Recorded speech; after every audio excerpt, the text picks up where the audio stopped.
talk about Jalil Hackett. Now, Eddie Hearn sounded off to critics, basically saying that, you know, it's his fault Jalil Hackett lost. And another dude on this card lost to another prospect. And, you know, LB was saying that Eddie Hearn didn't know what he was doing because he didn't know how to match make. And, you know, somebody told me that Jalil Hackett was a plus 1,200 to defeat the guy that he was fighting in Puerto Rico, and he lost. Another guy lost to a guy he was supposed to fight. And now a lot of people blaming Eddie Hearn for, you know, for getting his fighters, you know, beat. And he sounded off and say, yo, if you ain't good enough to beat these guys, then, you know, pretty much that ain't my fault.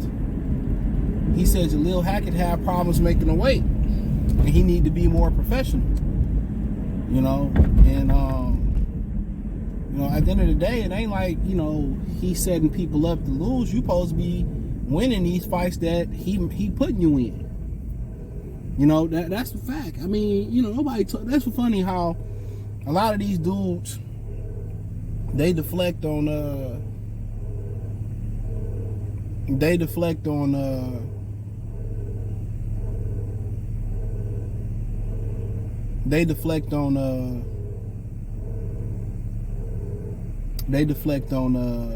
they get mad at Eddie Hearn.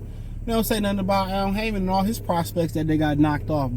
Carlos Balderas, Christopher Colbert, Rayo Venezuela got knocked off and still became world champion. I mean, we can go on and on and on.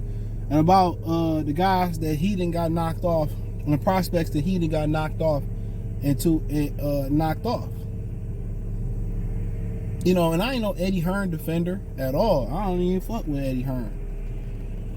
But, you know, these prospects, you know, Abdullah Mesa got dropped this last fight on ESPN. A lot of these prospects think, you know, that they better than what they are. They don't understand fat meat greases. Remember, Berlanga was a guy that thought that he could knock, come on, change the goddamn light, bro.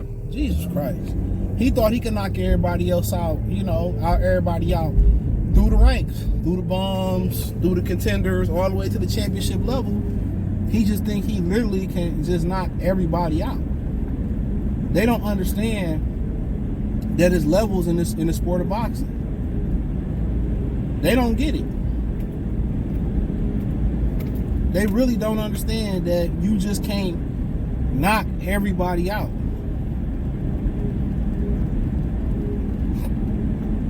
You know, you cannot knock everybody out.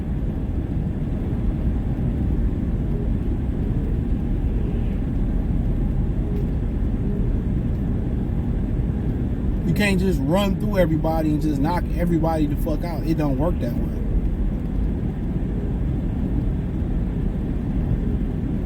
And a lot of these prospects be looking at resumes, and they look at these fighters as like name brand clothes, or this is Wrangler, or this is Lee's, or this ain't Montclair, or this ain't, you know, Polo. They be just look at the name. They don't look at the quality of fighter. All these trainers and fighters, and I don't watch film. I don't need to watch film. We make adjustments on the go. That motherfucker ain't made one adjustment.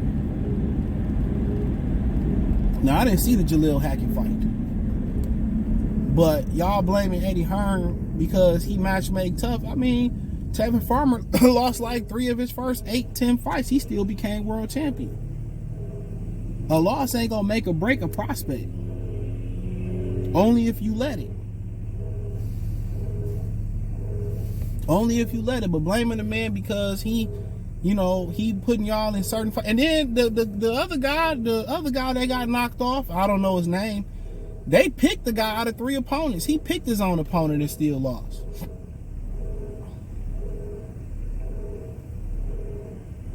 Coach Kenny Ellis was in there talking about, we like the fact that Jalil Hackett opponent is tall, and that make it easier for us and be professional. Y'all think, you know, you had the Carmel Moulton coming in 35 pounds overweight and shit like that, bruh.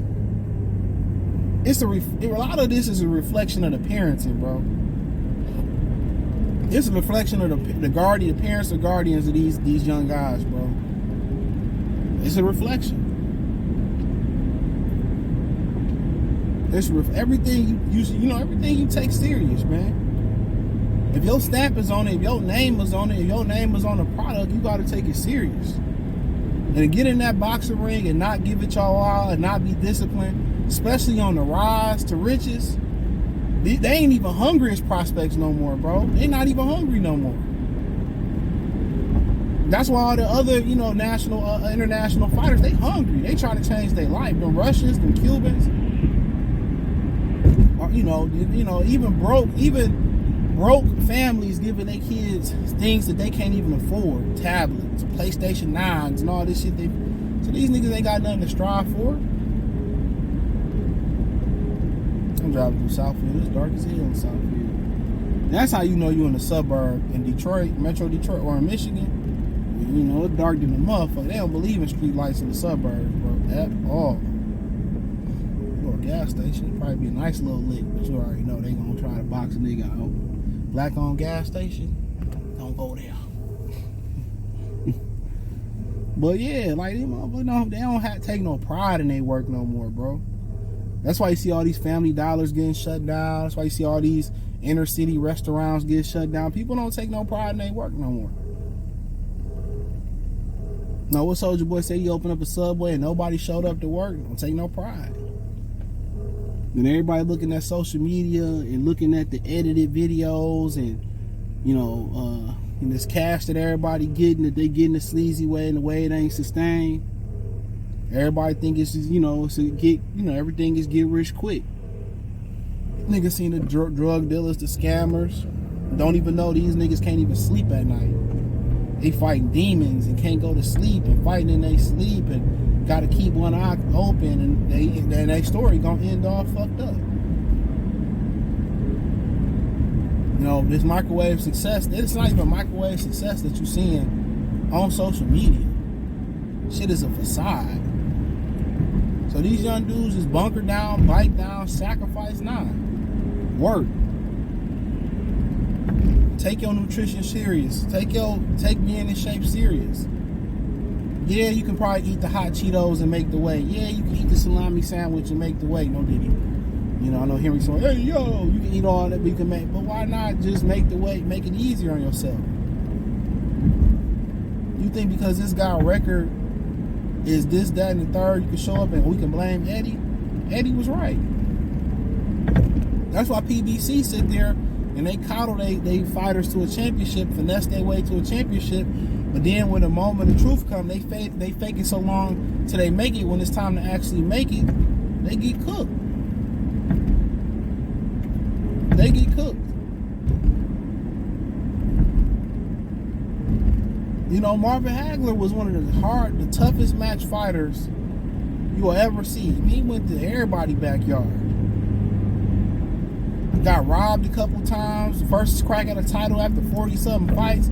Got a draw, got a badass decision. Had to come back and fight a couple fights later. Had to wait. Beat the guy, and they, threw trash at him, threw cups and water at him when he won the title. You know what I'm saying? If you matchmake them tough and they survive it, by the time that moment of truth comes, when them big fights come, you ain't got no problem making it. You ain't got no problem making it because you built for it. A lot of them fighters, they build these guys up, these prospects up, they build them up, and it's a facade. It's a fucking facade. It's not real. They just built you up to look like, remember that they finally found the eyes and shit, and he was just a little coward ass motherfucker. That matchmaking is what builds you. That's what builds you. If you matchmake soft, it's going to show. No matter how much talent you got, eventually it's going to show. So Eddie Hearn throwing his fighters in tough, that's what he's supposed to do. And if it's meant to be and they mentally and physically strong enough, you got prospects that ain't even hungry no more, bro. Amir Abdullah daddy, Abdullah Mason, daddy, saying, oh, you the prospect of the year. I remember at one point, we had a generation of men, my father and before his father, they wouldn't even give their sons fucking credit. He did all right. We still got work to do. Now,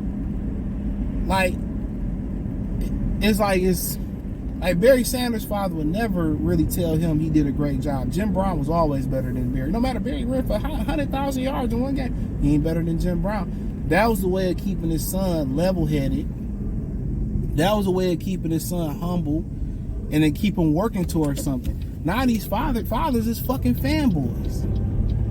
They fanboys. And you supposed to be proud of your son. But also you got to understand the dog that you got in the race.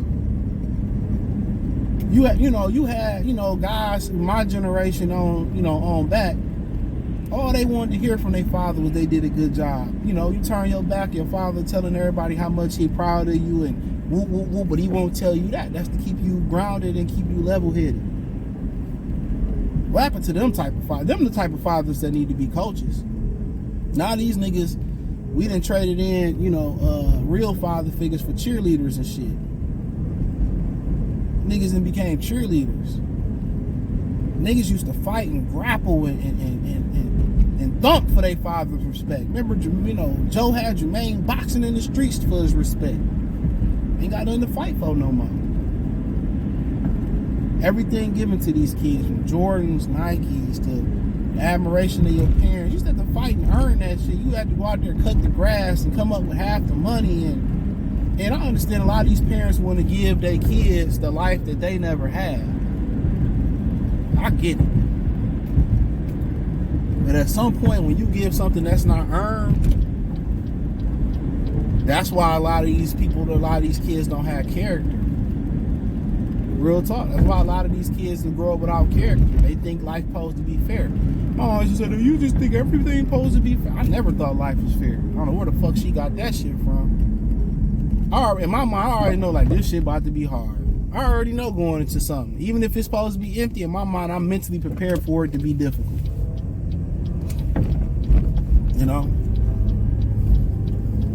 Mentally prepared. Like, yeah, that's how you build that mental fortitude. And a lot of these niggas ain't got that shit no more.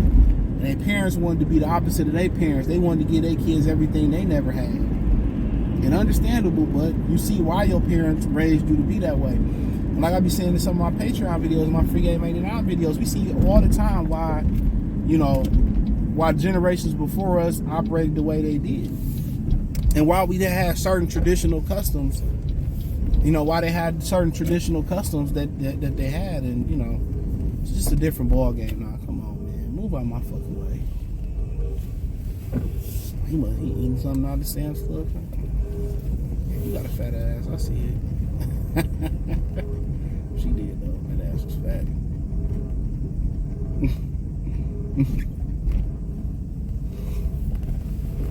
But yeah, that's pretty much all I got, man. I was listening to Coach Malachi show and seeing him talking about it. But hey, thumbs up the video, share the video, subscribe to the channel, subscribe button, the bell icon button.